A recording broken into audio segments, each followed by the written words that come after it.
perfect 90-degree angle. I already did that because I've cut a couple strips. After I have that registration line, I'm gonna cut at 2.5-inch strips. Am I gonna be in the way here? This is cutting backwards for me, but this is what 2.5-inch strips.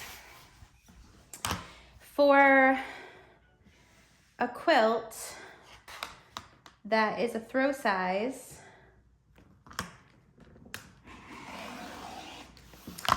you need between 6 and 8 strips. It really depends on how wide your fabric is.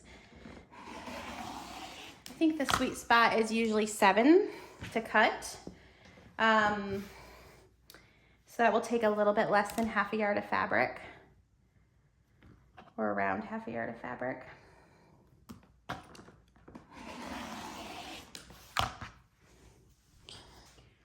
And then we're gonna go and we're gonna sew these strips together end to end.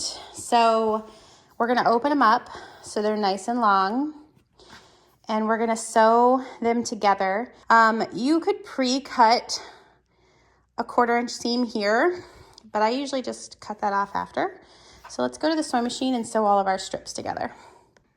Okay, we're over at our sewing machine. Don't forget to put your regular foot back on if you were free motion quilting, and to put your feed dogs back up. So like I said before, we're just sewing these together, the short end to the short end. And if I'm sewing a stripe like this, I'm gonna alternate the colors so that when I sew along the edge of one of those stripes, one of those lines, it gives me a nice stripe. So normally I would chain piece this. I'm not going to today because I'm gonna show you. I do back stitch at the top and bottom because this is our binding. We want it to be very strong. You can see my seam, hopefully, right there. It's hard because it's white on white. I sewed right along the edge of a black so that when I open it back up, the stripe continues without interference. And I'm just gonna trim off, and you can do this with a rotary cutter or scissors, 1/4 inch. So we have less of a seam allowance in there, 1/4 inch or less. So we're actually just gonna continue down the line and sew all these stripes together. My biggest tip is to keep the ones that you're sewing on separate from the ones that you sewed already, because if you're not careful, you could sew one end of your long strip to the other end. Like if I sewed this end to the end of the tail, I've done that before, it's funny. Okay, so I have all my strips right here, and I'm just gonna keep sewing them together. So the way to figure out how much binding you need is by taking the width and height of your quilt and adding them together. So this Ghost Party quilt is 60 by 72. If we add that together, we get 132, but there's 4 sides, 2 of each, so we need to double that number. So 132 times 2 is 264. Then you're gonna measure the width of your fabric. And let's say this is 40 inches. We wanna divide 264 by 40 inches.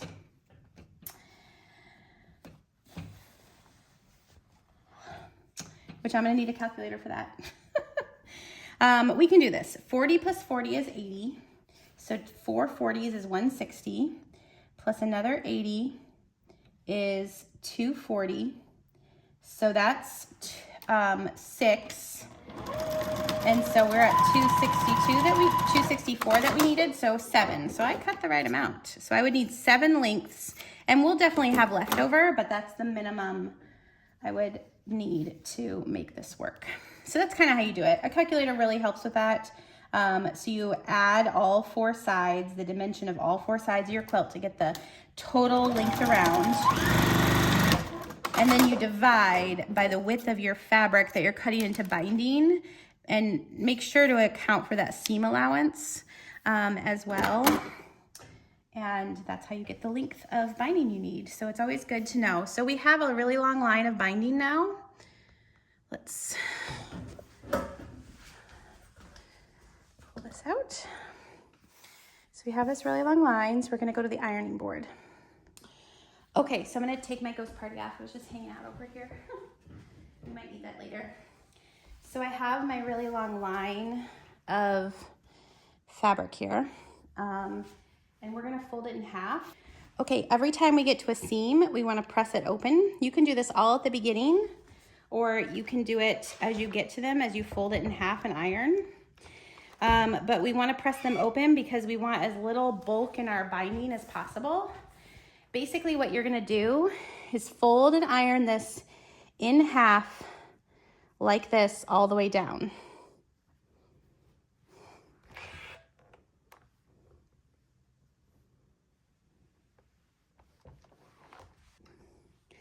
Okay, what I love to do is put my fabric all the way across my ironing board, start on one end and fold it in half, and then just kind of continue down the whole strip till we get to the end. And I'm not gonna go to the end because I'll bump the camera.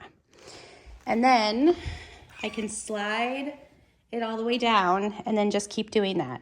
And it'll already have that fold, so it'll be even easier the second time, where you can just continue that fold, making sure when I fold it that the two raw edges are aligning, and then the iron will work out that fold. Like it's kind of bubbled up here, but the iron will flatten that out.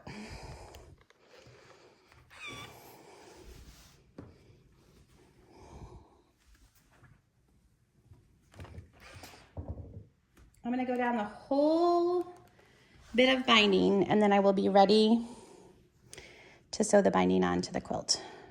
All right, we're almost done. Once you get this binding all done, you can just kind of roll it up into a ball or fold it in half and then half again. Just give it a nice way to not get wrinkled and to stay intact until you need it. If you have a binding spool, you could use a binding spool. So this is just a really nice way, and you kind of just feed it in so it holds it. You could feed it in both, but I don't think you need to. And then you just wind it up on there, and that just keeps it in nice shape until you need it.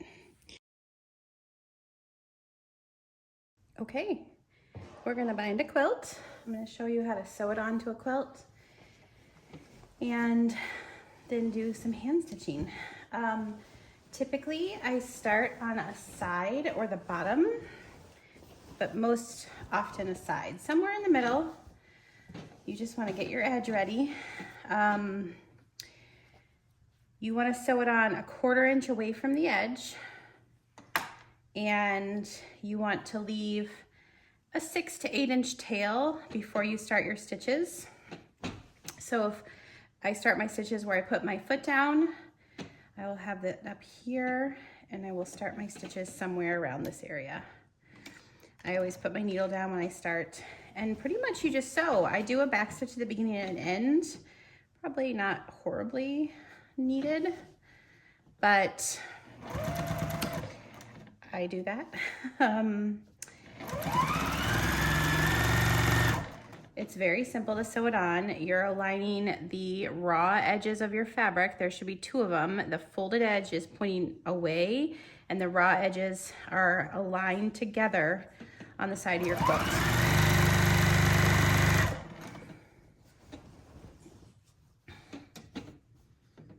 So that's really all it is until we get to the corners and we join it at the end. So we'll go to a corner here, just kind of unrolling your spool as we go. And then I'll show you how I do a corner. So the amount that you sew away from the edge, the 1/4 inch seam here, is how much of your binding you see on the front. Because when we're going to stitch it to the back, we're gonna take this, we're gonna fold it over, and then fold it around to the back. So you'll see that much. So if you did a wider bit on the front, you would see more of the binding. So the trick with that is cutting a wider binding then, because you still need enough to fold over the back and cover those original stitches is what we want to do. And we're basically taking up the space that a seam allowance would take up so that our squares here on the edge are the same size as our squares here. Less needed, that is less needed if this is a border or is not, you know, you don't need it to match a size over here. But if you have points coming up here at all, you don't want to cut them off. Or if you need that to be the same size as the one next to it, you want the 1/4 inch. Again, you could go bigger than that. You're just gonna have to make your binding a little bit wider. And I don't know that I would necessarily go smaller than that because than a 1/4 inch, because you want to make sure you are having enough that if any of those seams pop, it's not gonna start to fray and like ruin the edge of your quilt. Okay, I'm coming to a corner here. So as I get closer, I wanna stop a 1/4 inch from the corner. And if you're unsure in the beginning, you can kind of measure, because if you use a ruler, I've shown this ruler before, but I love it. I have 3 in a pack from OmniGrid, and they're 1/2 inch wide. And this one is 12 inches. I have a 6 inch, and I think I have a 3 inch. But I can measure because I have this line here, and I kind of know as that line goes across, that's where my quilt, it's like the 1/4 inch mark is going along the quilt edge. So I'm marking that on my binding. Over time, you will get used to eyeballing it, but you want to stop when your needle is right about 1/4 inch. A little bit less is fine too, like, or I guess stopping before a 1/4 inch, so 3/8 inch. And then I backstitch here because you want that corner to be very solid and tight, and then I just stop. So my next step is I turn the quilt. So instead of this binding that I just sewed on being in line with my foot, I have it being, so it's this next side is going through. And this is how we turn the corner. So you see it comes off like this. We basically want to fold this down here. So this is getting folded down and meeting the edge here, and there's really no extra up at that corner. But we want to take this inside and kind of, so it kind of looks like that. As you fold it up this way, which is how you're going to sew it, you pretty much want the top edge to be in line with the top edge of the quilt and binding. It's a little bit below there. And you want these edges here to come down at a 90-degree angle. So behind it, the fold of this side is at a 45-degree angle. See, like that? So that's what we kind of want. But we want to make sure we keep this side aligned and this side aligned. So it just takes a little bit of practice. And then we're going to start sewing here a 1/4 inch down from the top and a 1/4 inch in. And I would probably go over that a little bit. If you go over, it's going to catch the fold underneath, and then it'll kind of hold it into place. So we fold it like that, making sure everything is staying, and then we keep it there. And I usually go over that fold just a touch. And then you just continue down your way.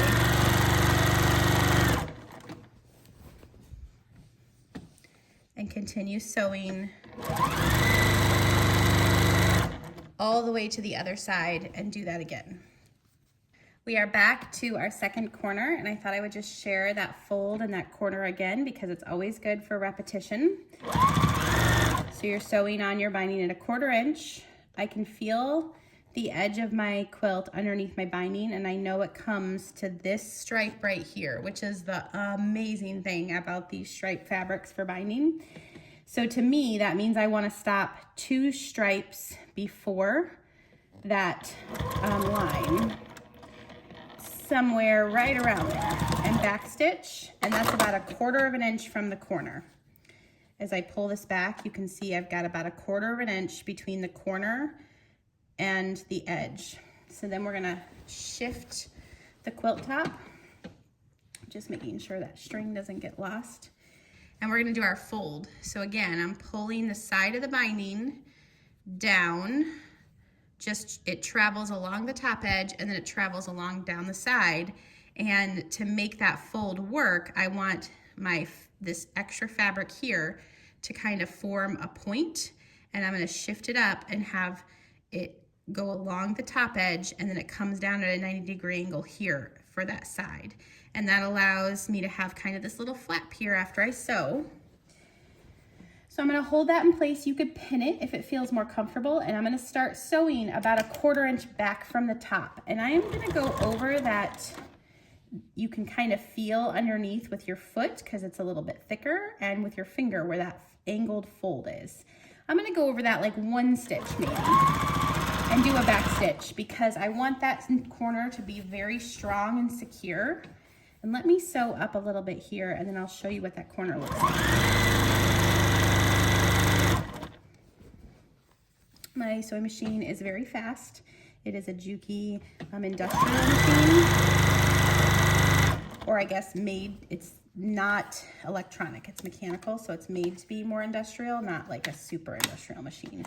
But it just is louder because it goes so fast. I think it's like 1,600 stitches per minute. Okay, that should be enough. So this is what our corner looks like after we sew it down. You can see the stitches come right to like that point right there, and they come right about there. Do cross over, we've got this little bit of a gap. So then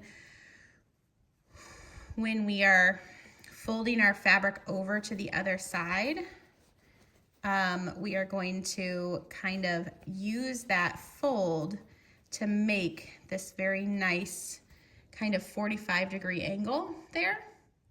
Looks pretty decent. It's not perfect, but, and then when we go to the back side, we will, and I'll show you this when I do the hand binding point. We're kind of gonna do a similar fold where this is, if we're stitching up here, and then when we get to this point, we want it to fold like that, and then we're gonna fold it down, and it should create that same beautiful 45-degree angle there. So I'll show that again when I do the hand stitching, but that's how you do a corner. So we have come to the end of our binding. I'm gonna pop you out a touch. Remember we had about an 8-inch tail that we started with. This is probably slightly longer, but it's about 8 inches. So I am gonna stop right around where I get to, when I get to that, I'm gonna do a back stitch and cut my thread. And then this is actually perfect because this is where one of my my next binding is joined. So I can actually take my seam ripper, which I can't see right here, here we go, and just take off that so that I can save that. And I actually have another whole spool of black and white stripe binding. And remember we added some binding to this that I had left over. So I cut 7 and I added however much was left on that spool. So we probably have 1 left on this spool, so we'll set that aside. So what we have to do, and it's good to put this on a flat surface, I'm gonna just shift it up a little bit. We kind of want to meet these in the middle of where they overlap. And once you get used to it, you can kind of meet it right at the end, but for now it's good to start in the middle. And once you find a general middle spot, it's good just to have like 4 to 5 inches on either side of where you're gonna sew, because there's a little extra waste, not waste, you wanna have some room to sew these together. So I folded this back on itself about halfway between, and then I pull this down and I overlap them here. So you can kind of see they're overlapped right here. So this, where this folds back, is where my seam is gonna be. So I wanna cut both of these tails off about a 1/4 inch from where they meet against the quilt. So how I do that is I lay it down and I clip them when they're flat. But when you do this, you have to be careful of this bottom. You do not wanna cut this part. You just wanna cut the tails. So you could cut one at a time. Like if I cut this one, I'm gonna cut it 2 stripes past where they're connecting. And see, that cut it a little bit short, so it's a good thing I did that. Sometimes with the give of a quilt, you don't quite get right. So I'm gonna just, because I cut it only 1, I'm gonna shift this back up a little bit so I can get there. And then I'm gonna cut this bottom one just to align with that one. There's no real scientific method to this, in my opinion. It's just kind of, if you have a little bit longer tail than a 1/4 inch, basically in my mind, you just want to kind of finger press it really well or iron it there so you have a crease on one that you can follow. So that helps, because this is the tricky part. So I have a crease on this bottom one, so I want this to be on the top. So what you're gonna do, this is why you want a little bit of give. You have to open it up. You have to open it up to sew it. So I wanna keep the bottom, you kind of want to keep it oriented correctly. So the bottom is coming off, and I know that this is the bottom that connects, like kind of as it goes around. So I want to keep the bottom here and align it there, and then open it up to kind of come up and meet the top. So you could pin this and then double check. And then on that crease that I finger pressed is where I'm gonna sew. I'm not gonna be as stingy about making sure it's in a special line. And so when you pull it back out, you can see it just kind of snapped into place. The only thing we wanna do is I like to finger press this open. You could trim this down to a 1/4 inch. You'll never see it, so I'm gonna just leave it. And then I'm gonna, since it fits, if for some reason it didn't fit, if I had too much space here and this was too big, I would sew it a little bit. If it's too small and this bubbles, and I am getting that a little bit, but you can stretch it, which is what I would prefer, it be slightly smaller than too big. Then I just do a back stitch. And I sew along the 1/4 inch, and I want to make sure when I get to starting and stopping, I align it really nicely with that original seam to make sure that when you open it up on this side, it's like a smooth transition there, nice and smooth. So I do want to talk about machine stitching to the back. I don't do that. I think I have actually only machine bound 1 quilt in my day, and maybe a mini or 2, because I am a purist. And I also just love the hand binding aspect of it. But if you are machine binding, you can fold this over. Some people iron this and then iron it onto the back to get those creases. I feel like that step is not super necessary. So I just kind of finger press it over the edge. The main thing you want to do is make sure it's covering that stitch line, especially if you are machine stitching on the front. And then I have these clover clips that I'm clipping on, the flat side being on the back. And you would just do this around the whole quilt. And then, since I'm just demonstrating, because I'm not a machine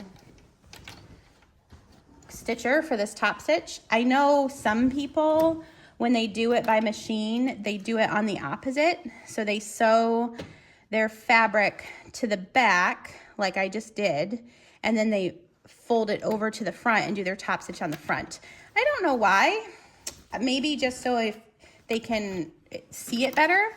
But the goal is, and I'm gonna do a couple stitches, I'm just gonna put my stitch length really high so it's easy to take out. The goal is you're gonna stitch in that ditch, and there are special feet for this too, that you could look in your machine and see if you have a special stitch in the ditch foot. But basically you wanna just stitch along that ditch, and it helps if you are able to do a thread that matches your quilt top so it kind of blends in. Sometimes that's not possible, but getting something that would blend in very well will be helpful. I'm just gonna go a little bit further.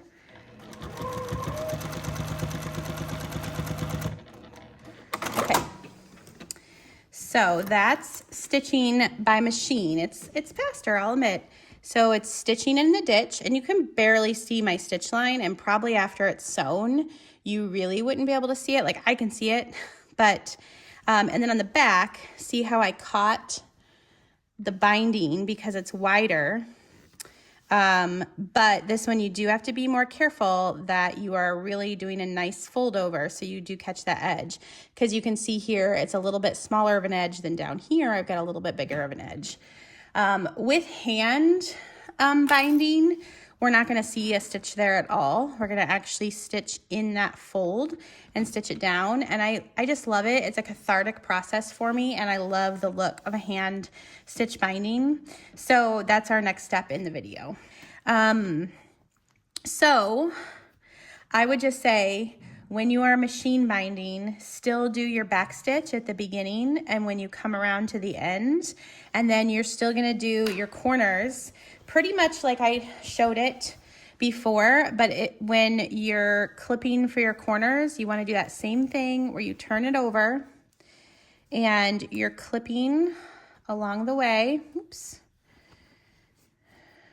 And then you're making that 90-degree angle fold over. And I would just do a clip on the corner. And then when you come to a corner to sew, if you stitch up to this corner and then leave your needle down and then lift up your presser foot and pivot your quilt, you can then continue down the next side without doing any back stitches, and hopefully it will land right about the same spot on the back. So that would be how I would do the corners with machine binding. Okay, I'm going to show you how to do some hand binding. I just use Aurifil. It is 50 weight, so nothing special over here. I thread my needle, and then I pull the two ends of the thread down to the end to match, and I knot it so that my thread is double thick. Okay, so I don't clip my binding, but you could clip your binding with like Wonder Clips or pins over onto this side. Basically, you want to fold it over and then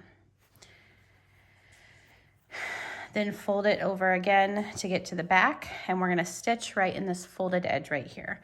So I'm going to pop it back a little bit, and in the seam allowance area, I'm going to put my needle through, and then I'm going to actually put my needle through the end of my thread like that, and then I'm going to pull it all the way, and that gives me a nice strong bit. And then I'm going to put my needle through just the middle layers, not going through to the front, and I'm going to bring my needle up about where the fabric is going to be, like the edge of the binding, so that I don't have any pulling. And then to do this stitch, to bind, all I'm going to do is, so I have my thread coming out of the back fabric right at the edge of where it's going to go in the binding. So I put my needle in that fold of the binding, and then I rock it over about 1/4 inch and come out right that fold. And then on the back, this orange fabric, I'm going to put my needle into the orange fabric, not going through to the front, but only going through underneath the backing fabric and maybe into the batting. And I'm going to go right in the orange where it came out of the binding, and then rock it up right on the line where the binding is up from the orange fabric. And then again, go into the binding fabric directly across from that, rock it down in the fold about 1/4 inch. Sometimes it's nice to pin over here so you just don't have any pulling, but pretty much that's all I do. Is I'm just going to continue that same method down. I've always called it a ladder stitch. It goes in the backing directly under where it came out of the binding, and then you rack up 1/4 of an inch to 3/8 of an inch.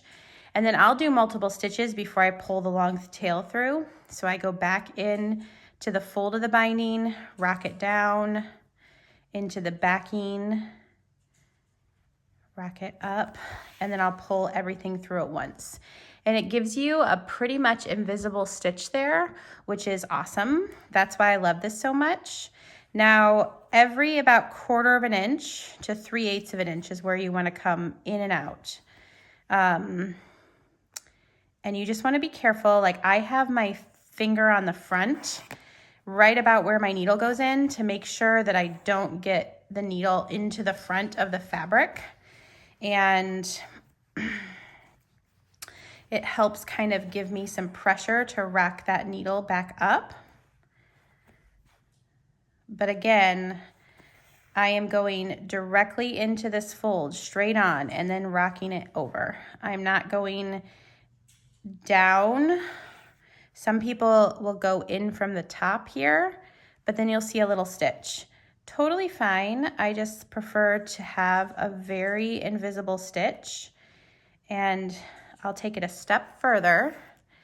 And if I'm using this stripe, I'll try to use that white stripe as my guideline to keep it mid white stripe. And then my fabric, even if I see a little bit of a stitch, it'll be pretty much completely gone because it's within that white fabric. Now that's not, I don't exclusively do that, because sometimes as you kind of move along, your stitches aren't probably going to be exactly the same amount of space apart.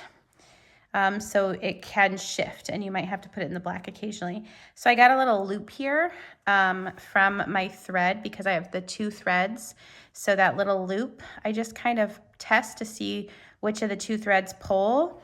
And then to kind of smooth it out, I'll take those 2 threads where they come out, and I'll just smooth out to the needle so that I don't have any glitches in there anymore. So we're gonna go till we get to the end here, and then I'll show you how I do a corner.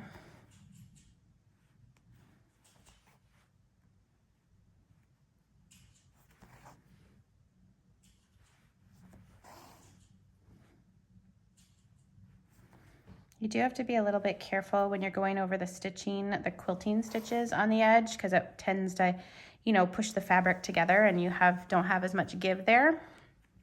So we're pretty close to the corner. So before I get there, I'm gonna kind of smooth out. I'm just putting like those threads from the raw edges. I'm just kind of shoving them back down there.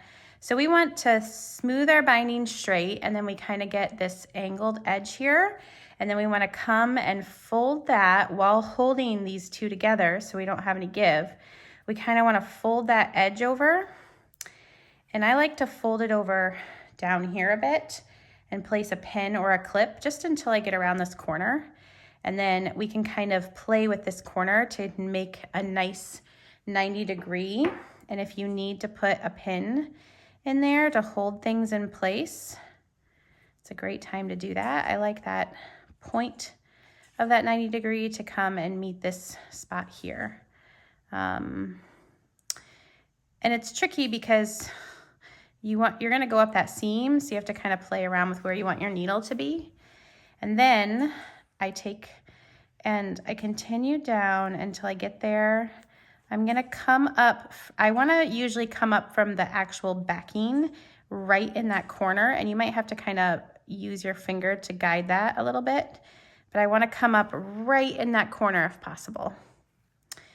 And that's my pin, but making sure I didn't come through the front. So I'm gonna pull that up because it looks like it's right in the corner. And then I'm gonna go up the corner. So I'm gonna put my needle in this fold from the corner where I came up out of the backing, and I'm gonna go up maybe like 1/8 of an inch, come out that fold, go back into this part of the binding now, and then come back up again, making sure I didn't get my needle through. Sometimes it's hard to tell on the binding. and then going back down. So I could go all the way to the edge, but it's pretty close.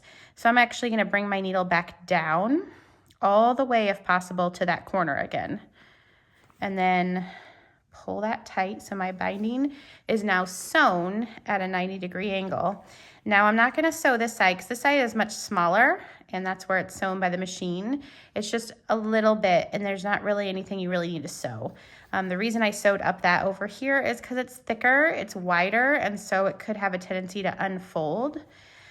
So I came out the binding right in the corner, so I'm gonna go into the backing right in the corner, and I'm just gonna continue this way with my stitches. Pretty simple. Yeah, just continuing on, and then I could take my needle out here. I'm not a pin person. If you have clover clips, that would be a better option. But we're just, yeah, continuing down the row.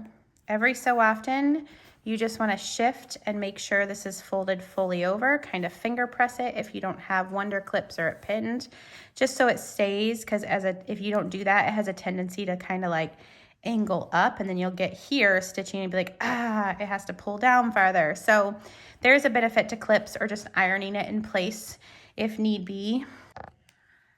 Okay, I just have a short thread real quick, same thing where I knotted at the end, but I'm going to show you how I put a new thread on after I've tied one off. So just where you knotted it, just a little bit before that if you can, I'm going to go through the seam allowance and I'm going to pull it through and go grab that loop before I pull the knot all the way to the fabric, just to have that nice and secure. And then I'm going to kind of shift this a little bit because I want to put my needle into the seam allowance and I want to keep it in between the layers, and I want to then bring it up from the backing in between those last two stitches. This is the stitch that I ended with, and it is a little loose, but that's okay. This is the stitch before that. So somewhere in between there, bring your needle up from the back. You do want to make sure it doesn't go all the way through to the front, because that can sometimes happen. Once you've got it in the right spot, you can pull it all the way through. And then just folding down our binding, we're going to continue binding just how we are, going back into the binding, and you're in between those last two stitches, and then you're going to come out about 1/4 of an inch, so that in theory these 3 stitches right here are much closer together, and if you have any gapping from that last stitch when you tied your thread off, this stitch going in prior to that last stitch will help close that gap if needed. And then you're just going to continue on.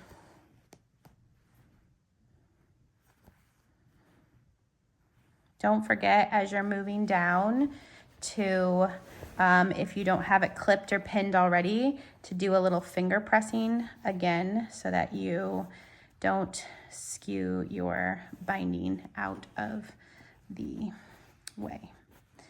Like it will get a little bit off and you won't notice until you've stitched it down, and then you're like, oh, that is not correct. Not always the biggest deal, and if you can kind of fuss it back down, no need to take out stitches. That's another thing that if you, I've got a knot. If you have to take out stitches because this is hand sewing, you're gonna have some unraveling. So say my thread broke here, what I would do is I would probably let's actually kind of simulate this. Say my thread broke. Oh no, what am I gonna do? That was kind of wasteful. That's fine. So what I would do is I would make a clean edge here by clipping, and I would rethread my needle with one of the strands, and I would go in right across and come out like right away, like there's like barely any there. And then I would pull that thread out, and then I'm going to knot those 2 threads as tight as I can without it being, you know, like puckered. But I'm going to knot those 2 threads together, just making sure you don't get any puckers there. And I'm going to knot them right next to the edge of the binding. probably 3 or 4 times, and then I'm gonna pull that thread. You could thread your needle again and put it into the selvage, but I think if you just tuck it under and then you start your stitches back here with a new thread, doing just what I shared a minute ago, that thread will get tucked under, and maybe putting a really small stitch on either side of that knot and then tucking that thread under, you will kind of fix it. If your thread breaks here and you don't have a long tail, just take out a few stitches until you get a 2 or 3 inch tail where you can knot it like that. Because if you leave it, all of these stitches could come out, because hand sewing stitches are not gonna have the same like holding power as a machine stitch. And machine stitches come out too. So that should be that.